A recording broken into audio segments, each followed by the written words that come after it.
89% of business leaders say AI is a top priority. The right choice is crucial, which is why teams at 1/3 of Fortune 500 companies use Grammarly. Grammarly is the right AI assistant for your team. With top-tier security credentials and 15 years of experience in responsible AI, Grammarly is how companies like yours increase productivity while keeping data protected and private. See why 70,000 teams trust Grammarly at grammarly.com/enterprise. Now, The Hunt Palmer Show. Yes! I feel like I've been waiting for this my entire life. You're listening to The Hunt Palmer Show on 104.5 ESPN Baton Rouge. Jolly good fun. Jolly good. Locking down the middle of the day. America's favorite daytime fun show. Live from the Mercedes-Benz of Baton Rouge studio. This is Hunt Palmer.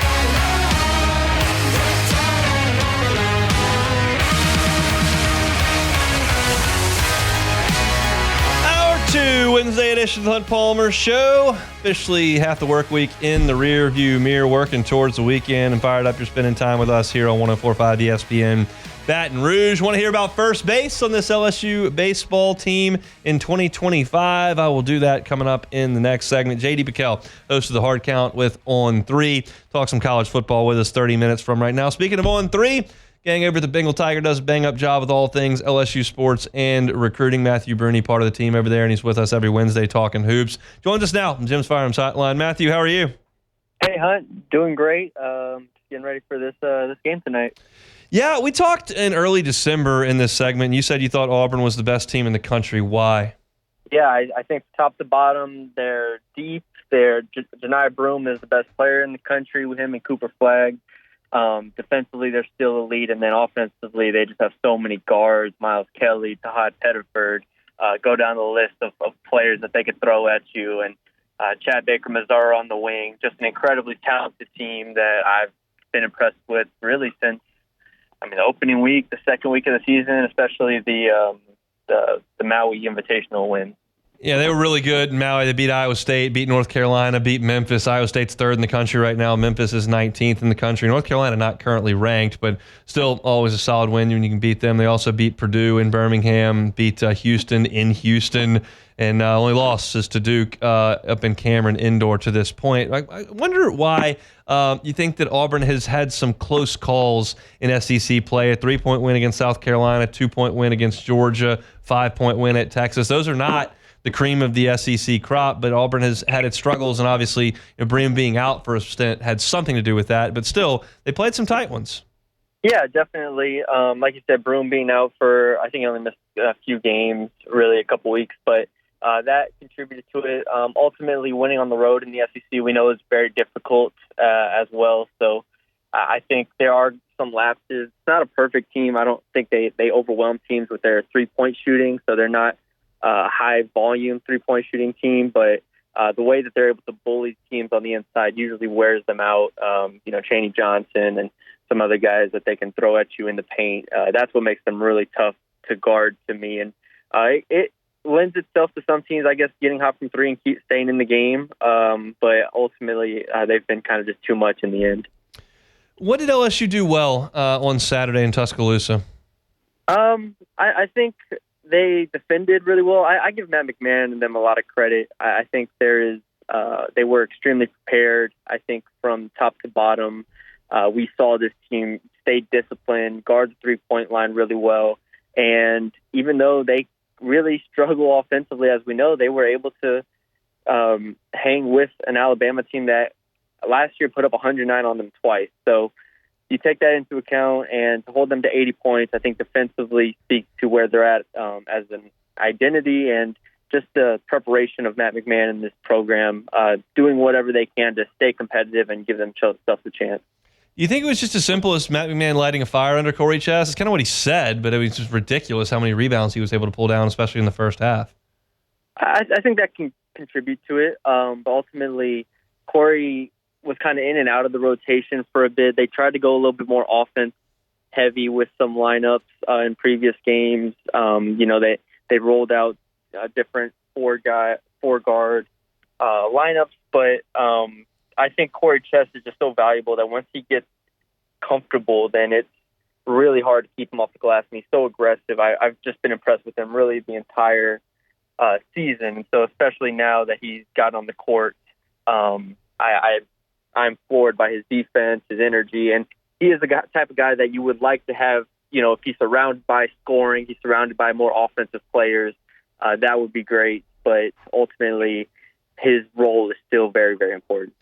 Let's talk about LSU's offensive philosophy. I heard Matt McMahon say in multiple press conferences in November and December, I really think we're going to shoot the ball better. And the truth of the matter is they haven't shot it any better. They're just not a good three-point shooting team. I detailed that on yesterday's show. They're the fourth worst three-point shooting team in the Power 5 to this point. So do you think there's been a shift in the philosophy away from the three-point shot towards more attacking the rim?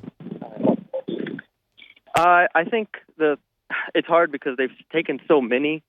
And I understand it because on one hand, if you can get hot and stay in any game, but at the same time, they just can't shoot. And so as long as it's Cam Carter and Jordan Sears taking the shots, I'm okay for the most part. But ultimately, teams have keyed in on Carter, teams have keyed in on Sears, and they've really been able to take them away. So what you're left with is, Jai Bailey. What you're left with is I got Curtis Givens taking threes, Damian Collins taking threes, and with that being the case, it's just very inefficient at this point. So the hope is to, first of all, get Victorious Miller back. I'm not sure if he's expected back. He went through some warm-ups, went through some preparation for the Alabama game, but didn't get in. And then, we'll see how he progresses and if he can get on the court here. But then after that, it's trying to get to the rim, trying to get to the free throw line, and then kind of building your three-point game off of that. I think any questions about Janai Brune's health with Auburn were answered on Saturday when he played north of 33 minutes against the Vols. So I should expect him to be a full go tonight. LSU doesn't have anybody that looks like him. So how do they guard him? I think they'll double him. I think you got to kind of throw a lot at him. And, they have Caldwell. They have a really strong front court. So it's going to be tough for Collins and Chess and them to keep them out of the paint consistently. But I think they'll have to double them. They'll have to be aggressive, try not to foul, try to force them to take some longer twos. But then I think you just hope that, the Pettiford, the Kellys, Mazzaras, so on, are just kind of not hitting from three and keep you in the game for a bit. I think LSU's defense is disciplined enough to force Auburn into some tough possessions, but I just think Auburn kind of overwhelms teams, and that's what I expect tonight. What do you think about the pace of the game tonight? I think it would be better, and LSU's kind of proven this, I think, with the Alabama game. There are times when they run, certainly off a defensive stop, certainly off turnovers. They certainly look to push the pace, which is great because their half-court offense is so bad. But once the game slows down, I think that actually does favor LSU. Just in general, we saw with Alabama and other games where they can muck it up, they can make it ugly, and, you can hold teams into that 65 to 75 point range, and you can stay close to maybe keep, have a chance in the end. But ultimately, I'm not sure exactly. It's kind of up to whatever Auburn wants. If Auburn wants to slow this thing down and play through Brune and play through their bigs, they're very capable of it. And then that's what makes them so good is I love their guards. I think they can really shoot it and they can push the pace and force LSU into transition defense more often than they want to. Matthew, we'll see you in the PMAC tonight. Appreciate some time, man. Yes, thanks for having me, Hunt. Matthew Brune, part of the Bengal Tiger team over there on 3. If you're looking for team coverage, he's awesome, especially on the basketball side of things. He's a hoop head, loves him some college basketball, and he called this early on, said that Auburn's going to be a problem for a lot of teams, and they've been a problem for a lot of teams. He was talking about those guards, and I mentioned this early on in the show today, but you've got Chad Baker-Mazara on the wing shooting almost 40% from 3. You got Tahad Pettiford shooting 42%, Miles Kelly shooting 43%, and Denver Jones shooting 40%, and you put those guys, as well as they shoot the ball, around Janai Brume in the post, who could be the National Player of the Year, and then Chaney Johnson and Dylan Caldwell, who are really efficient players on the block. And it's difficult to take it all away. And LSU's been pretty decent on defense before the shot goes up, struggled on defensive rebounds, obviously. This is going to be one of their biggest tests. They passed a test, really, defensively against Alabama. If LSU shot it anywhere near decent in the game in Tuscaloosa, they could have won that game. They defended the number 1 scoring team in the nation to 80 points. But their offense didn't keep up. And that's the second edge of this sword, is even if LSU can slow them down and keep Auburn around 70, 75 points can LSU's offense keep up? And that's where you get some math problems because LSU just hasn't been good enough on offense to keep up with a really good team, especially when they're good on defense, which Auburn is top 25 in the country in defensive efficiency. So it's a tall assignment. There's a reason number 1 in the country is sitting there right next to Auburn's name and will be tonight when they get to the PMAC. 6 o'clock tip, so should be some reasonable traffic getting in there. I don't expect a raucous sellout crowd, but I think that it'll be a decent environment in there tonight, and we'll see what LSU can do against the number 1 team in the land. We appreciate Matthew for giving us a little bit of time here on this Wednesday. All right, when we come back, I've got a series going on LouisianaSports.net previewing every position on the baseball diamond. We did catcher yesterday. Let's move on to first base today. That's next. The Hunt Palmer Show. One Bath and Closets. OneBathAndClosets.com is the website. David Duvall and his team, 30 years redesigning and remodeling bathrooms and closets. Go to the website. There's a lot of resources for you right there at OneBathAndClosets.com. You can get a free consultation. Start the process today. Get David Duvall and his team involved. Doesn't cost you anything to have the conversation. You can also see some reviews from their satisfied customers. You can see the pictures of their fantastic work, bathrooms and closets. And what you'll notice when you look at those pictures of the work from One Bath and Closets is the high quality. You'll notice how good it looks. You know it's going to be functional. You know it's going to be customized to your specs. That's part of the process with David Duvall and his team, but it's also going to look awesome. That's the other part of the equation with One Bath and Closets. Start that process with a free consultation at the website One Bath and Closets today. If you're concerned about pricing, David will help you out with that with some financing options, 0% up to 18 months if you qualify. It's all right there at OneBathAndClosets.com, OneBathAndClosets.com.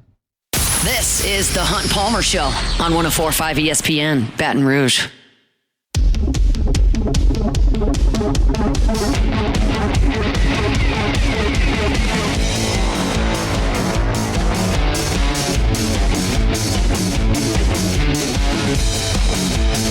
All right, we've started a series over on LouisianaSports.net, daily series. It'll go into the end of next week where we're profiling a different LSU position every single day. Yesterday we did catcher, and catcher's a spot where LSU's got a lot of questions to answer with literally every single start from the last 2 years at catcher out the door. Brady Neal's gone, Alex Milazzo's gone, Hayden Travinsky's gone. They started every game for 2 years. So there's a lot of questions to answer there. We moved to first base today, and there really aren't any questions. Jared Jones is going to be the first baseman, and he's very good. He's really, really, really good. And I think his decision to come back reshaped this entire roster. And I don't say that to be hyperbolic at all. Jared Jones hit 28 home runs last year. 28. If you want me to put in perspective the year that Jared Jones had offensively last year, his OPS, which is on-base percentage plus slugging, it's a metric that a lot of people in baseball prefer to use instead of batting average and all that kind of stuff. You can use WAR and adjusted batting average. There's a lot of different advanced analytics, but on-base percentage plus slugging, how often you get on base and how often are you hitting doubles, triples, and home runs. And Jared Jones' OPS last year was 1201. That is higher by about 0.05 than Tommy White's 2023 season. Do you want me to read off Tommy White's 2023 season? He hit 374 with 24 homers and 105 driven in. And Jared Jones' OPS last year was higher than that. He's a star. Over 2 seasons, he's been a 303 hitter with a 443 on base and a 703 slug. And if he hits 18 home runs this year, he'll be third on the all-time list. He's not going to catch Furness, and he's not going to catch Cressy because he's not going to play 4 years here. But he's going to be a top 5 all-time LSU home run guy, and I think he'll be in the top 3. The issue for Jones this year is not whether or not he can hit, and it's not driving his batting average up 40 points, and it's not. His biggest issue this year is going to be plate discipline and not getting antsy. He's clearly the alpha in this lineup. You look across the SEC, and Jack Caglione is gone, who had a monster 2 years. Charlie Condon just set every record there was last year. He's gone. Braden Montgomery from A&M's gone. Christian Moore from Tennessee is gone. Tommy White's gone. You look at the SEC. It's Jace Laviolette and Gavin Grahovic at Texas A&M. It's Ethan Petrie at South Carolina, and there are a couple more that you could toss in. But Jones is in a group of 3 to 5 guys that are going to be in the mix to lead the SEC in home runs. And because of that and his reputation of being here for 2 years and the numbers I just rattled off to you, teams are going to have him identified from the start of the series. And until some of these guys in the order around him, whether it's Danny Dickinson or Stephen Milam, whether it's a breakout campaign from Jake Brown or Ashton Larson, whether Blaze Priester breaks in or Luis Hernandez hits 20 home runs, or until one of those guys establishes himself as a force that's going to make you realize that messing around with Jared Jones is a bad idea, teams are not going to just lay pitches in there to Jared Jones. In fact, they're not going to give him much to hit at all. And that's the biggest challenge Jared Jones will have to deal with, is they're not going to throw you much because the guy behind you is not as big a threat as you. So we'll spin you a couple breaking balls away and see if you'll chase. We'll throw the fastball, 8 inches outside the outside corner. We'll skip a changeup up there. We'll throw you a 3-0 changeup, see if you'll get yourself out. But he's got to be mentally equipped to know, hey, you're the alpha here. They're not going to let you drive in 3 runs with one swing. Now, college pitchers make more mistakes than professional pitchers, and Jerry Jones is really, really, really adept at driving the ball out of the ballpark the other way, so he can take those outside pitches and do a lot of damage with them. But you got to understand where he's stepping into. He did a better job last year in terms of strikeout rate. It went down from 37% as a freshman to 32% as a sophomore. If it goes from 32 to 27 as a junior, you've really got something. But he made adjustments last year, laid off a lot more breaking balls, and he walked a ton last year, which was great to see. That's something that he's going to have to work through. So for Jared Jones, I'm more concerned with what he does for LSU as opposed to his draft position, even though the draft position is something you've always got to consider. And what he needs for LSU is not to be too antsy. Sometimes you're going to go 0 for 1 with 3 walks. Like, that's going to happen. And you're going to need somebody behind you, no matter who that may be, to do some damage there and make those guys pay.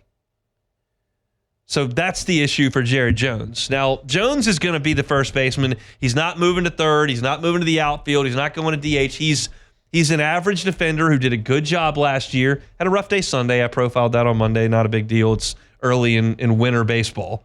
But he's an average defender and will be that. The good news is he's a big average defender, which beats the alternative of a small average defender. He's still got that 6'4" frame. Still got a big catch radius and did a pretty good job with footwork and catching the baseball last year. So that's a good thing. He's going to be the first baseman this year. What's next? And I'll tell you, I think that the coaching staff has really been impressed with Ryan Costello since he got to campus. He's 6'3". He's only 205 pounds, so he's got room to grow. Maybe going to be 220 pounds when he becomes, an everyday player for LSU. But he hit 14 home runs as a high schooler from the left side, and his profile is big, physical, left-handed, power-hitting first baseman. And he hit the ball hard in the fall. It was encouraging to see just how often he squared the ball up. So I think Costello is next up at first base. There are still some guys who can do it. Luis Hernandez, who we talked about at catcher yesterday, can play first. Dalton Beck is a left-handed thrower. He's actually a pitcher. He pitched on Sunday, and he was a really good hitter for Incarnate Word last year. But he can play first base if need be. Eddie Yaman, who we talked about as a catcher yesterday as well, he's a pretty good athlete. He's played some outfield, played some first base. But this right now, to me, if I'm looking into the future, looks like a Jared Jones 2025, Ryan Costello 2026, 2027 type position. Now, in the transfer portal era, anything can happen at first base. You get a guy that looks statistically like Tommy White somewhere this year, and he ends up wanting to come to LSU and he's a first baseman. Well, that guy's going to go play first base. But I think LSU is in good shape at first base with Jared Jones and then that group of folks behind him. I'm curious to see if Ryan Costello can get some early at-bats in late February and early March, maybe get an opportunity to push towards the field. But again, it feels like all those guys I listed, from Costello to Hernandez to Yaman to all those guys, even you can put Blaise Priester in there, quite frankly, are probably a notch behind Jared Jones here, and maybe even Ryan Costello in terms of their future. So I think that you've got a position that's got star power, a little bit of depth behind it, and I'm really, really excited that Jared Jones has come back to play for this team. If you would have taken Jared Jones off this team, taking his 28 home runs, taking Hayden Travinski, who hit 16 home runs, Brady Neal hit 9 home runs, Matt Bingham was knocking on double-digit home runs, you would have taken 75-80% of your home runs out of the lineup. Now with Jones coming back, you get those 28 reinserted in the lineup, and you can kind of build around him. Who can get on base in front of him? Who do we trust to protect him behind him? That's how you shape your initial lineup, is making sure that Jared Jones is the focal point, and then communicating to him that, hey, you got to continue to be selective. And he was. Like last year in the most high-leverage spots of LSU's season, that was in North Carolina. And he was patient. He took his walks. He hit his pair of home runs, as he does. And that's the kind of season that LSU is going to have from him. If LSU is going to be really good, if they're going to be a team that is a top 8 national seed and pushes for Omaha and tries to win a championship, which in December and January, that's all we're going to talk about around here just about every year. Can you win a championship? If that's going to be the case, Jared Jones is going to have to hit 25, 30 home runs and be an All-American. And he's got every bit of that capability because we saw him do it last year, and they didn't play a super regional or an Omaha game. So that was a really, really good year for Jared Jones, and I'm excited to see what he can do this year. If you want to read a little bit more about Jared Jones, some of these players, get a little bit more in-depth take, it's there at LouisianaSports.net every single morning. Bookmark it. Every single morning from now until next Friday, we'll profile another position. Excited to do tomorrow's. That'll be Danny Dickinson, the second baseman from Utah Valley. He's a guy that's got a lot of talent, but what is that talent going to mean when he gets out on the field? We'll talk about it in the piece on Thursday morning, and we'll talk about it on tomorrow's show as well as we get ready for LSU baseball, which is 2.5 weeks away. Valentine's Day, February 14th against Purdue Fort Wayne.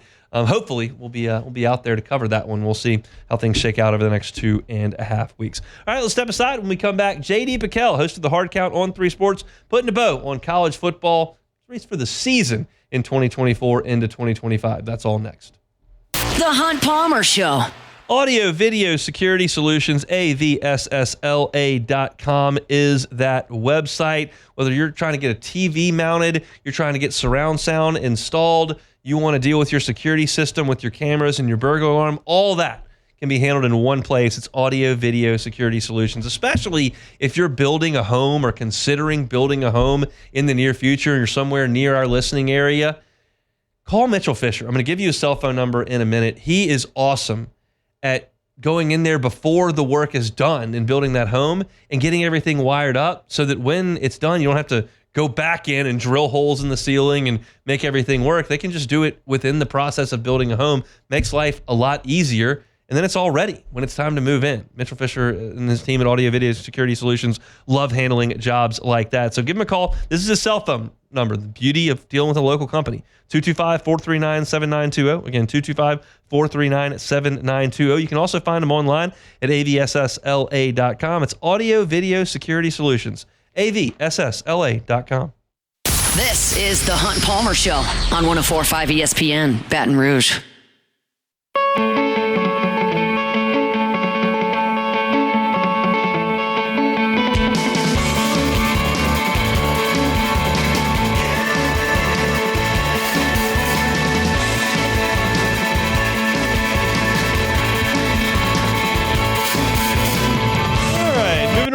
Here, Wednesday edition of the Hunt Palmer Show. One more time, we'll talk some college football with our guy, J.D. PicKell. He, of course, is the host of the Hard Count on the On 3 Sports YouTube channel. If you're one of those football heads that can't get enough, and just because we're transitioning into some basketball and baseball, you want football, you can find it on YouTube. J.D. PicKell, host of the Hard Count. Subscribe up to that YouTube channel on On 3, and he's got you covered for all your college football content year-round. Good enough to join us on Wednesdays all season long, and he's with us today. J.D., how we doing? It's with a heavy heart that I join you, man. It's never fun this day. I dread it like the plague, but regardless, all good things have to come to an end so we can have a resurgence next year. On our show today, we're doing a playoff field of things to watch now that college football is over. So there's a good 12-team field, but still it doesn't doesn't hit the same not being able to talk ball with you every Wednesday, man. Let's talk some huge, gigantic, big picture stuff. I just kind of want your broad topic opinions on some things.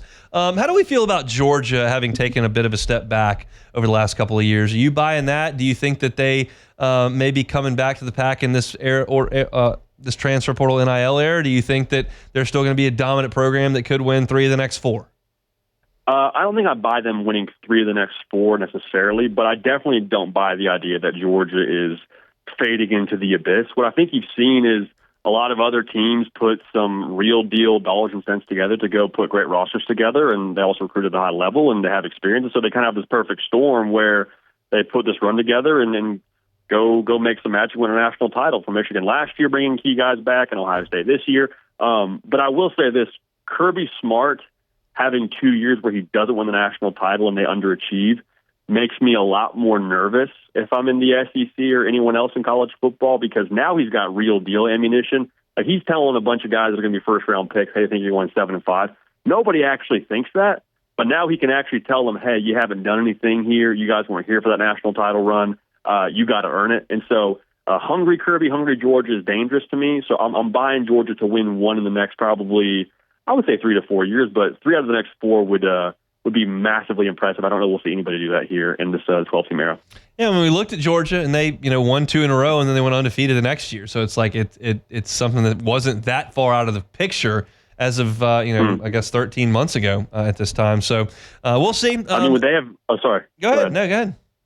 Well, I was going to say, would they not have been? I can't prove this, and Michigan will get upset with me saying this, but hypothetically, which is a dirty word in college football media right now, hypothetically, if you were to throw Georgia during their 2023 run into a 12-team playoff, would they have been the most talented team? Yes. Or up there with the Michigan? Would they have been the team that maybe goes on a run and has a similar story to Ohio State where it doesn't work the first few months of the season, but they click and win the national? I don't know. I think it's plausible.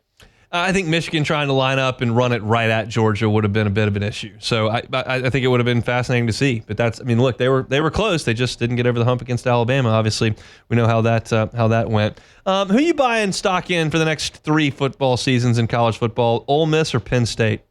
Ooh, I'm glad you asked. I'm going to say Ole Miss, because we have seen Lane Kiffin consistently have success through the portal, and it feels like the roster is always changing. It feels like there's always new faces, and somehow they just make it work. Penn State, to me, feels a lot more like, hey, we've kind of got this perfect storm right now. We've built to this. If Penn State doesn't get it done this year, I worry about the optics around the James Franklin and around the Penn State when it comes to recruiting, because it's gotten even more competitive in the Big Ten with the emergence, obviously, of Oregon and what they've been, and then you have schools like Michigan now playing ball in the NIL world. Like, there's so many other dogs in the hunt there in the Big Ten, to where I don't know that Penn State optically appeals quite as much to some other teams if they're not getting over the hump. So as of right now, I'll take Ole Miss and Lane Kiffin to have more success over the next 3 years. What am I supposed to make of Florida State now that smoldering mess of a 2-10 season is done? It's not that far away. They were really good. So what are we supposed to make of Mike Norvell over there? If we had talked about this after the last game of the season, I would have said, hey, Mike Norvell missed in the portal a little bit, lost some leadership. He's a culture guy. They'll be okay to rebuild it. But then they go get Thomas Castellanos. And this is not something that I don't, dislike Castellanos as a player, but I don't see the fit to where he just changes Florida State into being a team that contends for the ACC. I guess stranger things have happened in that conference, but I don't see a world where Florida State just levels back up and they're a tier 1 team in that conference, especially with what Miami is. I think Beck is pretty solid, much more than people want to remember. I think Clemson's going to be a force. Now you add in Chapel Hill. Like, the ACC is so wild. I don't think that portal move was enough to get me excited about Florida State here in 2025. So I don't think it'll be 2 wins bad necessarily, but I don't think Florida State's popping off the mat and making us forget what this season was. You just mentioned Clemson being a force. I know who they open with next year. It's the team that we're down the road from here. So you feel like Clemson's in really good position for 2025? I can't get over the way that I had so many reservations about Clemson, and the way that one by one they've slowly started to make those dissipate. Like, my concern for the longest time was, hey, don't use the portal, whatever. but you better have some dudes in the perimeter to go make some plays for you. That last year, their best two perimeter players were freshmen, and Brian Wesco and TJ Moore. So I think they're in good shape there. Cade Klubnik, he had the glow up of all glow ups in terms of what he did from last year to this year in terms of 2023, 2024. Like, he clearly took strides in that system. Dabo Swinney goes outside of his staff to hire a Tom Allen. So, like, there's all these question marks I had about Clemson. They're slowly but surely starting to check the box for. I think Clemson's in a really good position in 2025. Let's talk a little bit of quarterback play in the Southeastern Conference. You probably know that the suspects at this point for the top quarterback in the SEC in 2025. Most people will look at Arch Manning in Austin. You'll have some people that certainly look at Gainesville and DJ Lagway. Folks in Baton Rouge confident in their guy, and Garrett Nussmeier. Who's your favorite quarterback entering 2025 in the SEC at this point? So I have Nuss at 2. I just want to make that very clear. Okay. I have Nuss at 2, not just in the SEC, but across college football. I love Nussmeier. I really have fallen in love with what Lenore Sellers is as a player. I think the way that he came on at the end of last year, some of it's based on a feeling, and feelings aren't reliable, but I don't think they're also all the time wrong as we sit here in January. This is going to sound like a big statement. He's not Cam Newton, but watching him play football is the closest I've felt since watching Cam Newton play football at Auburn. Like, he's just does things that you're not supposed to do on a football field. Of course, he has to develop in certain spots he's raw in, but I really like the way that he finished the year. I think if they get him some more weapons on the outside, South Carolina could be one of those teams that crashes the college football playoff. Wow, I did not see you go in that direction. I appreciate the take. The Lenora Sellers that we saw in September that LSU played was not very good at throwing it. Now, he busted a 65-yard touchdown run, but he clearly made strides, probably without LSU fans paying much attention, except when they beat Texas A&M, where I think every LSU fan was paying attention. But yeah, he definitely made a bunch of strides. DJ Lagway is a name that I mentioned there. How do you feel about Florida's future under Billy Napier right now? I mean, this is kind of the year, right? This is sort of the make or break, the fork in the road. I think what we saw at the end of the year was real. And the reason why I feel that way is DJ Lagway, I have a hard time seeing him regress from his, true freshman season. I think what they bring back is substantial enough on the line of scrimmage to put him in good place. I think that we'll see Florida be a team that contends to be in the college football playoff. And that sounds like a big statement coming off a year where they won 7 games in the regular season. But I look at what DJ Lagway is, and I look at what that roster is. The schedule is brutal, like we just said, but I don't think there's a game that you're telling me DJ Lagway is going to play at a close to all SEC caliber where they're just massively outmatched. So now if it doesn't go that way, there's probably a new head coach at Florida, and we'll see what happens to a DJ Lagway when it comes to the portal. But I do think that based on what we saw last year, I think that was real. I think that was something that we can get excited about and bank on for next year. The number 1 team in the nation is coming in here tonight in basketball. That's the Auburn Tigers. They are not number 1 in the nation in football. They recruited a top 10 level, and Hugh Freeze has won a lot of games, but he hadn't won a lot of the last 2 years. Is this the year for Hugh Freeze to take a step forward or take a step out? It has to be. It has to be, which isn't a great answer to your question. I'd love to see it be based on the way that he's caught some flack since getting that job. I think they're doing the right things. I'm going to go ahead and lean. I'm going to lean no, just because I'm not sure about Jackson Arnold. I like what he was as a prospect. I think everybody has him as a 5-star. I don't even hate the idea of bringing him in, but I wonder a little bit if we're going to see a massive jump from what he was at Oklahoma to what he is right now at Auburn.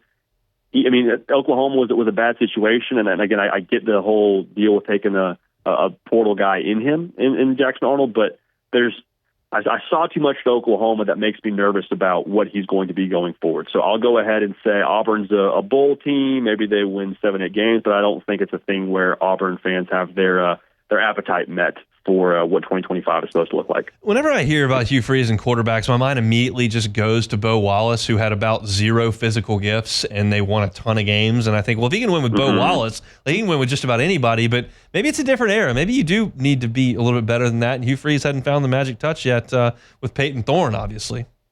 Yeah, I appreciate too, I appreciate the offensive scheme, and I appreciate the whole RPO thing. I think on paper it's probably as balanced as can be, but there is something to be said for how much it appears his quarterbacks have to think.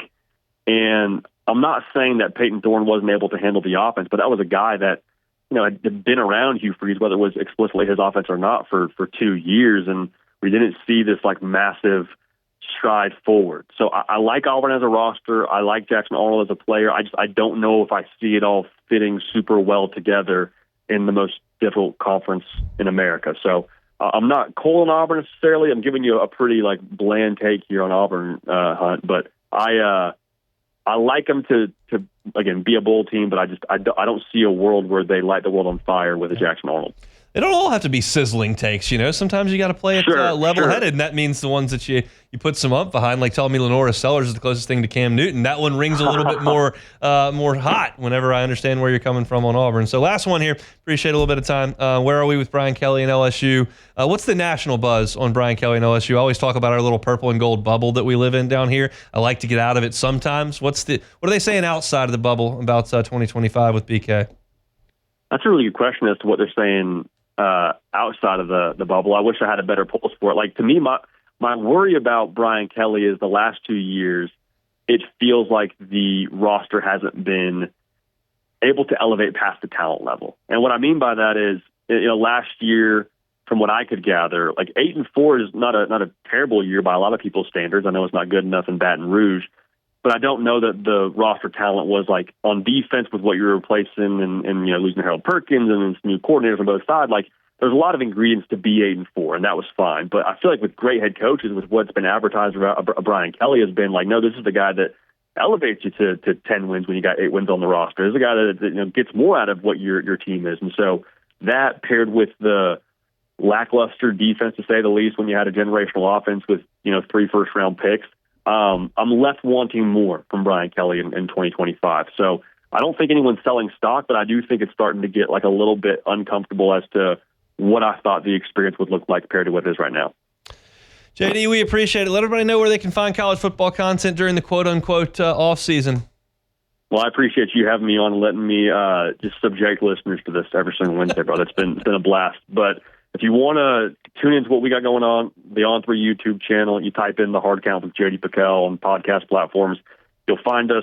We're fortunate to talk college football year-round, but man, I'm itching. I'm itching for that Hunt Palmer text to show up on my phone that says, hey, we're back. Can you talk Wednesday? I'm ready for that. It's coming. Just give it a couple of months, man. We appreciate the time. Appreciate you, man. Go Tigers. That's JD PicKell, again, host of The Hard Count, national college football analyst for On3 Sports. If you're looking for college football all year long, he has got you covered. We'll come back and close it out. Wednesday edition of The Hunt Palmer Show. The Hunt Palmer Show. Highland Insurance Group, HighlandIG.com is the website. If you're a business owner and I say something like EPL insurance, or I say D&O insurance, or I ask about umbrella limits, and you're just not quite sure what that might mean, you might need a second set of eyeballs on those insurance carriers, because you want to make sure that you're just running your business and you want to make sure that you're covered. You don't want to concern yourself with that 12 months out of the year. But you ought to have a broker that is able to walk you through everything and make sure you understand what your risks are, what your appetite is for those risks, and how you can mitigate against them. And that's what the Highland Insurance Group is going to do. They are creative, they are helpful, they're knowledgeable, and they're an independent broker that's got access to dozens of markets. They can make sure that all your lines of coverage are in the right spot. That means the right coverage at the right price. That's what the Highland Insurance Group does. If you're a business owner and would love a second set of eyeballs, it doesn't cost anything to have the Highland Insurance Group come over and take a look and audit your policies and see what's going on. They'll likely find some changes that they can make that would be beneficial to you. That's just the nature of doing that work in insurance, that 9 times out of 10, there's some things that need to be tightened up with a business's insurance policy. Look at the Highland Insurance Group. Give them a chance to help you. It's Jonathan Carver and his team right here in Baton Rouge. They're online at HighlandIG.com, HighlandIG.com. This is the Hunt Palmer Show on 104.5 ESPN, Baton Rouge.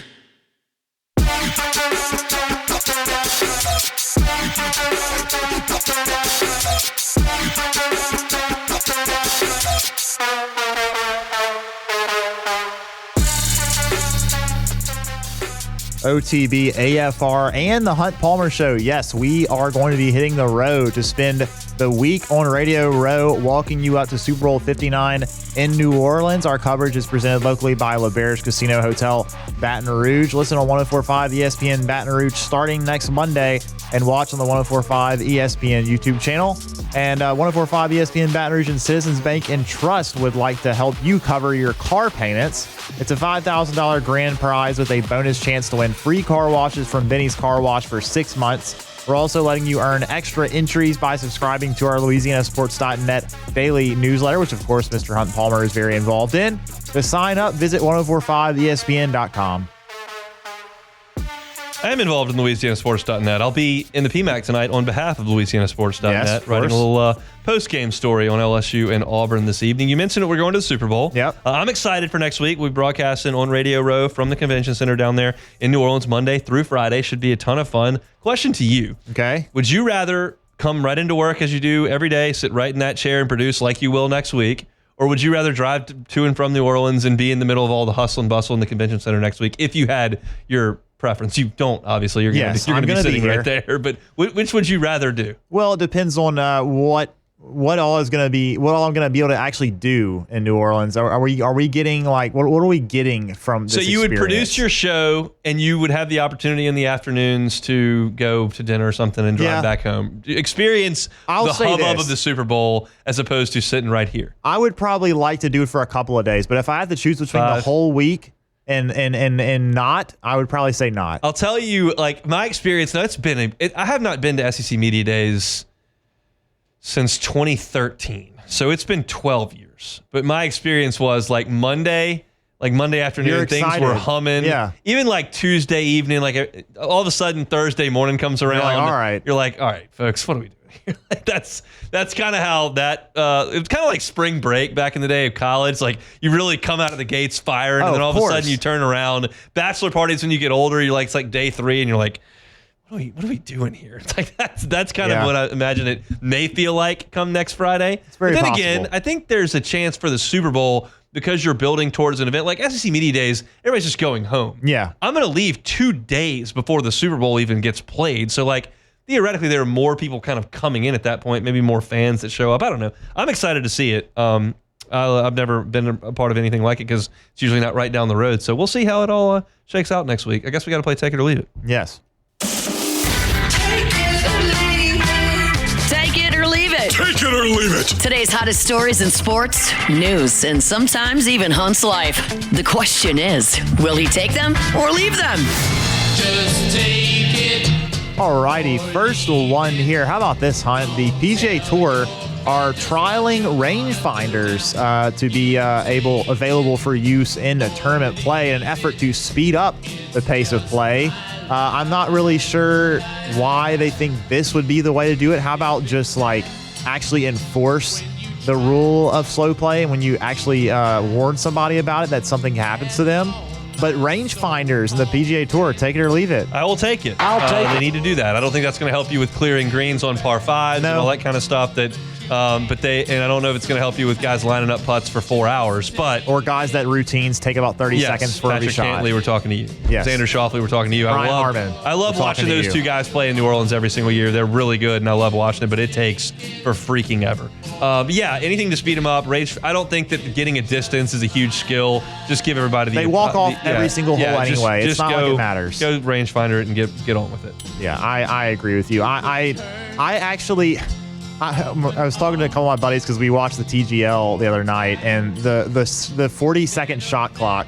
It's something that I don't. Obviously, there's probably almost be impossible to enforce that in a tournament, but it makes things so much quicker. And the guys clearly weren't suffering from having to, speed up their routine. No. So I don't see why that isn't something that we could actually do. But moving on.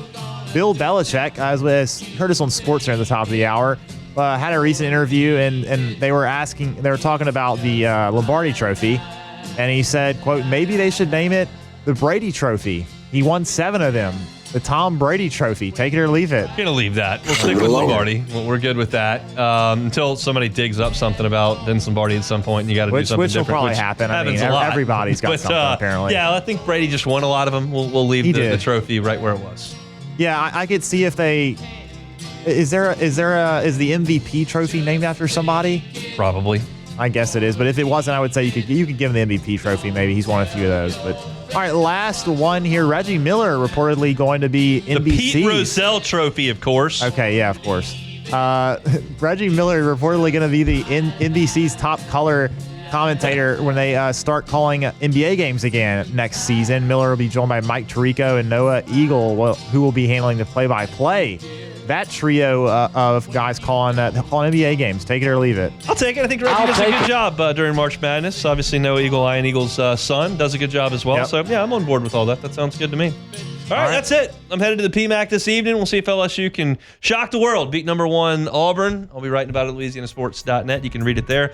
Back tomorrow. If you missed any of today's show, catch it on demand, 1045ESPN.com's on demand tab or wherever you find your sound. Matt's going to drive you home on AFR. Coming up next. The Hunt Palmer Show. Genesis of Baton Rouge. GenesisofBatonRouge.com is the website. Every car that is on the lot is on the line at GenesisofBatonRouge.com. Every car that's on the line at GenesisofBatonRouge.com is on the lot. But you never have to go to the lot if you don't want to. I know there are a lot of folks that are in the car shopping game and think, I don't like my time going to dealerships. I feel like piece of meat, got salesmen running all over the place, just a pressure-packed experience where I feel like I'm being taken advantage of. I get that. That's happened for decades. It's not going to happen to you at Genesis of Baton Rouge. Their brand ambassadors are going to treat you like a guest, not a customer, and it's going to be a wonderful experience for you there. But if you still don't want to go to the dealership, that's okay. Go to GenesisofBatonRouge.com. Do your shopping there. If you want to test drive it, one of the brand ambassadors will come to you. They will drive to your office. They will drive to your home. You can get behind the wheel, and if you want to make that purchase, they can deliver it to you, and they can do an e-contract. It's part of the convenience, part of the luxury, part of Genesis of Baton Rouge. Check them out online. It's right there at GenesisofBatonRouge.com.